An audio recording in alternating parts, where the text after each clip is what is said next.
Hello students, welcome back to Siddhant college study point. I am Nandita Jain. इस video में हम पढ़ेंगे इग्नू के MSD 7 का चैप्टर नंबर 3 भाषा विज्ञान और पाश्चात्य परंपरा। ये इसका पार्ट नंबर 2 है। पार्ट नंबर 1 पहले बन चुका है, अगर आपने नहीं देखा है तो आप उसे देख सकते हैं। तो आज हम पढ़ने जा रहे हैं ऐतिहासिक भाषा विज्ञान।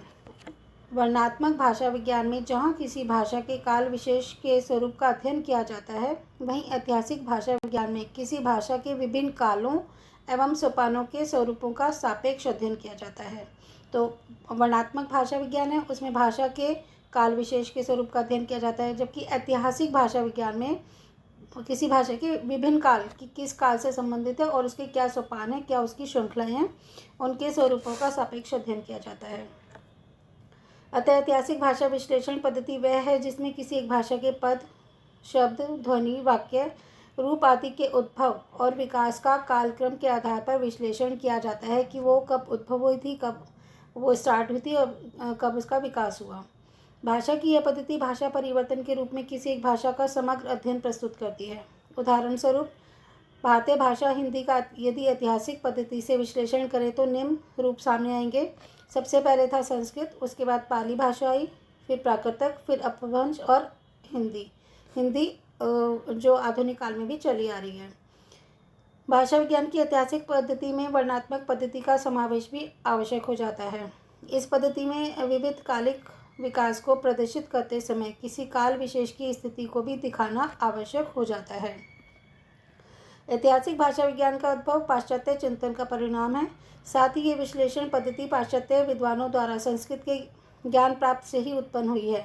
ग्रीक, लैटिन आदि भाषाओं के विशिष्ट संदर्भ में इस कार्य में प्रवृत्त हुए और उन्होंने देखा कि यूरोप की अन्य भाषाओं का संस्कृत से सीधा संबंध है। तो ग्रीक, लैटिन आदि भाषाओं के विशेष संदर्भ में इस कार्य से वह प्रवृत्त हुए थे। कौन? पाश्चात्य चिंतन, पाश्चात्य विद्वान।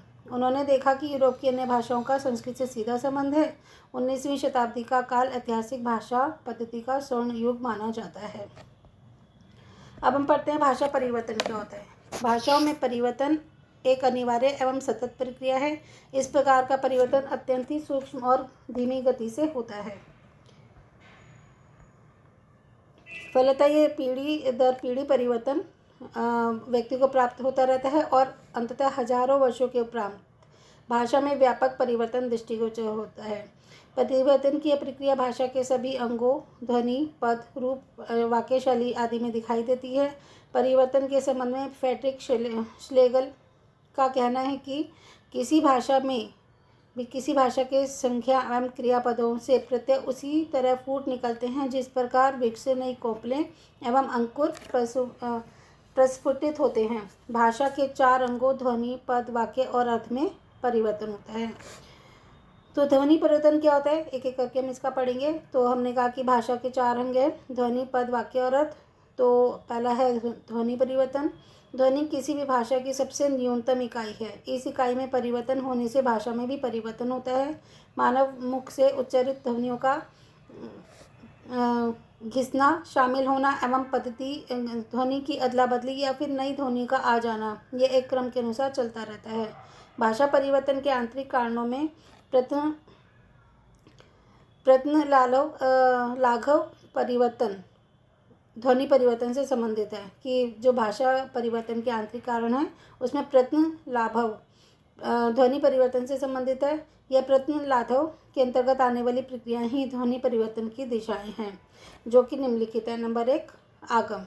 इसके अंतर्गत उच्चारण के क्रम में किसी नए स्वर या व्यंजन को शामिल कर लिया जाता है, अर्थात किसी शब्द के उच्चारण में किसी खास ध्वनि के उच्चारण संबंधित कठिनाई को सुलभ बनाने के लिए किसी नए स्वर या व्यंजन को उस ध्वनि के साथ उच्चारित किया जाना ही आगम कहलाता है। तो कोई शब्द या कोई शब्द मान लो कोई थोड़ा सा कठिन होता है बोलने में, तो नए स्वर या नए व्यंजन को उसमें शामिल कर लिया जाता है जिससे कि वो प्रक्रिया सहज बन जाए। तो यह एक सहज प्रक्रिया है और जो समाज में स्वाभाविक रूप से देखने को मिल जाती है।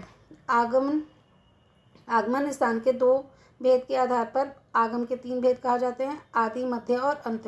उदाहरण के रूप में कुछ शब्द दृष्टव्य हैं, जैसे स्कूल। पहले वो था स्कूल, ई की मात्रा ई लग जाता था आगे, लेकिन अब उसको हम आधा स बोलते हैं स्कूल। स्खलित, स्खलित में आ लग गया है आगे, अस्खलित हो गया है। स्टेशन में स्टेशन। स्त्री, पहले स्त्री बोला जाता ई से, अब स्त्री बोला जाता है, इसमें ई लग गया है। स्तुति में अस्तुति हो गया है और स्थाई में अस्थाई हो गया है।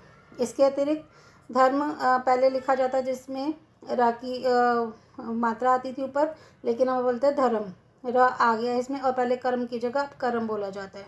तो अंत्य आगम बहुत ही कम होता है, इस तरह के आगम बहुत कम होते हैं। इसमें तो होता है कि कोई चीज़ आ गई है, ठीक है, आगमन का मतलब आ गई है। जैसे कर्म की जगह हम कर्म लिखने लगे, क्योंकि कर्म बोलते हुए थोड़ा सा टिपिकल होता है। सेकंड है लोप। लोप मतलब किसी चीज़ का हट जाना। तो पहले में था किसी चीज़ का आ जाना, अब हो गया है किसी चीज़ का हट जाना। तो इस परिवर्तन में किसी स्वर या व्यंजन ध्वनि का लोप हो जाता है। इस प्रकार के परिवर्तन से जब दो संयुक्त ध्वनियों के उच्चारण में कठिनाई आती है तो प्रयोक्ता किसी एक का लोप करके उच्चारण में सुविधा प्राप्त करता है। यह लोप भी आदि, मध्य और अंत्य में होता है। मानव की प्रवृत्ति सदैव से ही शॉर्टकट जाने की रही है, अर्थात आलसी प्रवृत्ति रही है। तो इसी का परिणाम है लोप, क्योंकि हम शॉर्टकट में बोल देते हैं तो किसी चीज़ का लोप कर देते हैं। जैसे कि स्टेशन का टेशन, इसमें स का लोप हो गया। कई लोग स्टेशन की जगह टेशन बोलते हैं। अनाज की जगह नाज बोलते हैं, इसमें आ का लोप हो गया। ज्येष्ठ की जगह जेठ बोलते हैं, इसमें य का लोप हो गया। स्थल की जगह थल बोलते हैं, जिसमें स का लोप हो गया। और दुग्ध की जगह दूध बोलते हैं, जिसमें ग का लोप हो गया, लोप हो चुका है। अब है संगम अथवा समीकरण। जब दो ध्वनियाँ एक दूसरे के समीप होने पर उच्चारण की सुविधा के लिए एक हो जाती हैं तो इसे संगम कहते हैं, अर्थात ये समीकरण भी कहलाती हैं। यह समीकरण भी दो प्रकार का होता है, पुरोगामी या पश्चगामी। पुरोगामी मतलब पहले, पश्चगामी मतलब बाद में। जैसे पत्र को अब पत्ता कह देते हैं, धर्म को धम, श्रेष्ठ को सेठ, दुर्वा को दूब, कर्म को काम, अग्नि को आग और निद्रा को नींद आदि। तो इसमें दो चीज़ों का संगम हो जाता है, इसको समीकरण भी कहा जाता है। फोर्थ है विषमीकरण। इस परिवर्तन में दो समान ध्वनियों में से एक ध्वनि किसी समान ध्वनि के प्रभाव से अपना स्वरूप छोड़कर दूसरी बन जाती है। ऐसा प्राय तभी होता है जब एक ही प्रकार की ध्वनियाँ आसपास होती हैं। जैसे कि कंकण, कंकण की जगह कंगन हो गया, प्रकट की जगह प्रगट हो गया और मुकुट की जगह मऊर हो गया। ये इसके उदाहरण हैं। अब है विपर्य। इसका अर्थ होता है उलटना, उलट जाना किसी को, जैसे विपरीत होता है ना, उल्टा। इसी तरह विपर्य का अर्थ है उलट जाना। कभी कभी उच्चारण के क्रम में ध्वनियों का क्रम परिवर्तित हो जाता है, अर्थात आपस में बदल जाता है, तो उसे विपर्य कहते हैं।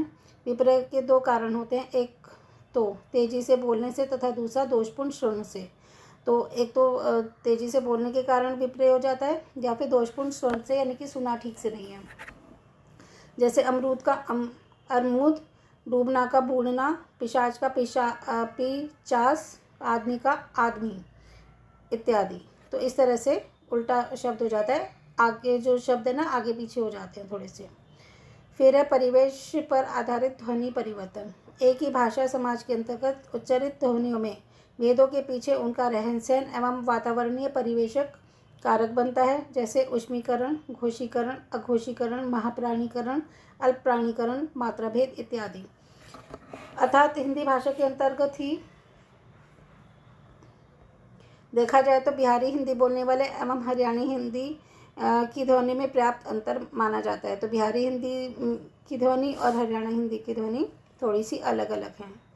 ध्वनि परिवर्तन की दिशाओं के साथ साथ ध्वनि परिवर्तन के आंतरिक एवं बाह्य दो कारण हो सकते हैं। आंतरिक कारण ध्वनि की अपनी प्रवृत्ति एवं विशेषताएं हैं, जबकि बाह्य कारण मानव की प्रयोग संबंधी भूलों एवं सुविधा अनुसार प्रयोग के द्वारा होने वाले परिवर्तन हैं।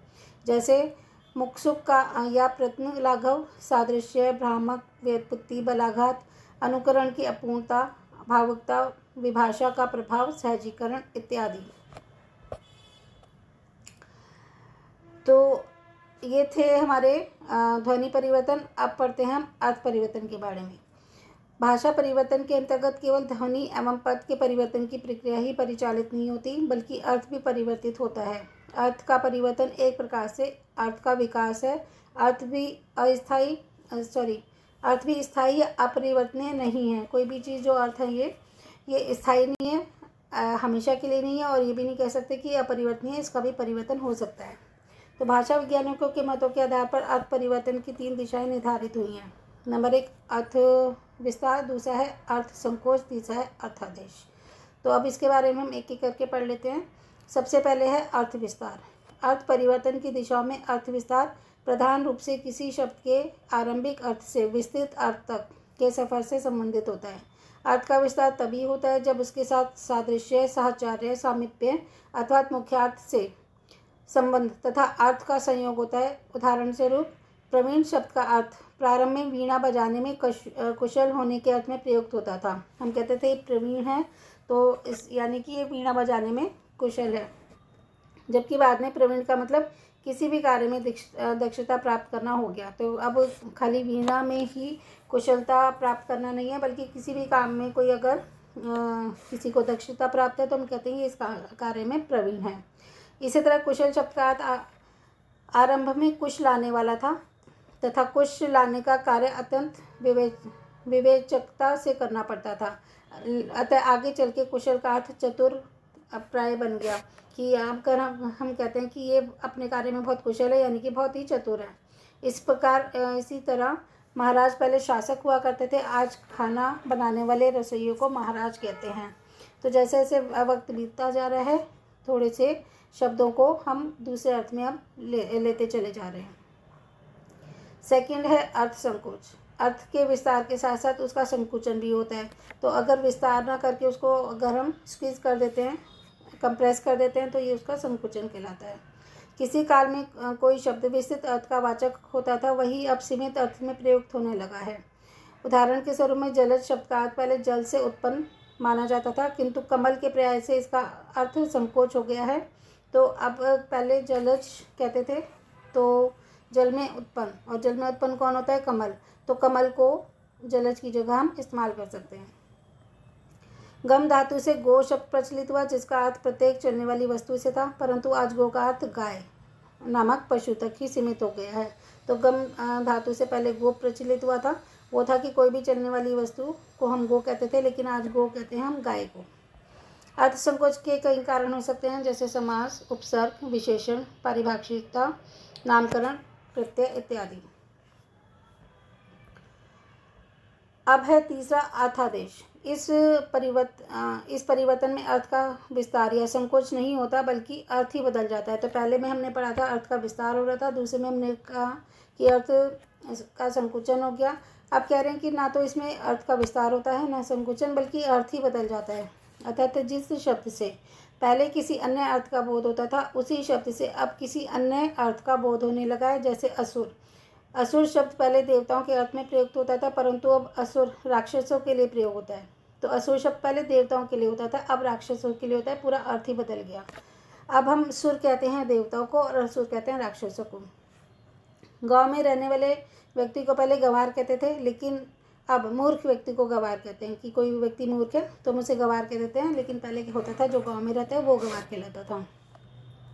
आकाशवाणी का अर्थ पहले देववाणी का था, अब उसका प्रयोग रेडियो के लिए होता है। तो हम कहते हैं आकाशवाणी चैनल चल रहा है, यानी कि रेडियो में जो एक चैनल का नाम है आकाशवाणी। लेकिन पहले कहते थे आकाशवाणी हुई है, यानी कि देवताओं की वाणी आकाश में सुनाई देती थी, उसके अर्थ में इसका प्रयोग होता था। अर्थ परिवर्तन की दिशाओं के आधार पर यह कहा जा सकता है कि अर्थ का परिवर्तन कभी तो बुरे से अच्छे के रूप में और कभी अच्छे से बुरे के रूप में होता है, जिन्हें अथोपकर्ष एवं अथोत्कर्ष कहते हैं। अथोपकर्ष का मतलब होता है अर्थ का अपकर्ष हो जाना, यानी कि डाउनफॉल हो जाना, जबकि अथोत्कर्ष का मतलब होता है इसमें आधा आता है और इसका मतलब है किसी अर्थ का राइज हो जाना। अब पढ़ लेते हैं हम संरचना परिवर्तन क्या होता है। भाषा परिवर्तन के रूप में भाषा की संरचना में भी परिवर्तन होता है। ध्वनि एवं अर्थ परिवर्तन के पश्चात भाषा की व्याकरणिक बनावट एवं व्यवस्था में परिवर्तन भी एक निरंतर प्रक्रिया के रूप में चलायमान रहता है। इस प्रकार के परिवर्तन प्राय भिन्न भाषा भाषी संपर्कों के परिणामस्वरूप तीव्र रूप से होता है। राष्ट्रीय राजधानी क्षेत्र दिल्ली में विभिन्न भाषा एवं बोली के प्रयोगकर्ता एक साथ रहते हैं, क्योंकि दिल्ली में कोई कहीं से आया हुआ है, कोई कहीं से, कोई पंजाब से, कोई हरियाणा से, कोई बिहार से। तो जब वो एक साथ रहते हैं तो भाषा भी भिन्न भिन्न है और बोली के प्रयोगकर्ता भी भिन्न भिन्न है, और वो एक साथ रहते हैं। तो हरियाणवी एवं पंजाबी भाषा ने या हिंदी की संरचना में भी परिवर्तन कर दिया है। उदाहरण स्वरूप जे चाहे दा ले लो, की होंदा मैंने ना जाना इत्यादि। तो कई लोग जो दिल्ली में रहते हैं और कई हैं जो हरियाणा पंजाब से आए हैं, तो उनकी मिक्स भाषा सबने एक जैसी सी अपना ली है। तो इसमें हमने पाश्चात्य भाषा विज्ञान और पाश्चात्य परंपरा से संबंधित परिचय का ही सेकंड पार्ट लिया है। अभी इसके क्वेश्चन शुरू नहीं हुए, नेक्स्ट वीडियो से हम इसके क्वेश्चन शुरू करेंगे। तो परिचय के दोनों परिचय जो था इस लेसन का, वो ये 2 पार्ट्स में कवर हो चुका है। इस वीडियो में बस इतना ही, मिलते हैं जल्दी ही नेक्स्ट वीडियो में। Thanks for watching.